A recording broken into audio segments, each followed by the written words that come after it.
नुआपड़ा उपनिर्वाचन में vote rigging अभियोग आनिले BJD प्रार्थी स्नेहांगिनी छुरिया सांबादिक सम्मेलन करी शासक दल उपरे बर्षिछंती। मेसिन भोट को आमे अग्राह्य करुछु, नीति नियम भितरे भोटिंग होई नाही। जिला प्रशासन और निर्वाचन कमिशन को निंदा करिसेंते स्नेहांगिनी। बूथ रिगिंग कराजिबा सहित पद्मफुल रे भोट देबाको भोटर को उपरे बीजेपी चाप पकाइथिबा अभियोग करिसेंती बीजेडी प्रार्थी। सेपटे एहार कड़ा काउंटर रखिछि बीजेपी।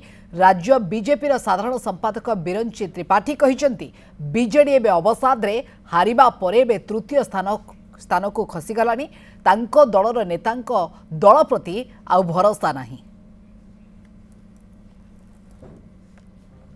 एटा रिगिंग भोट स्वतः लोकंकर भोट नुह।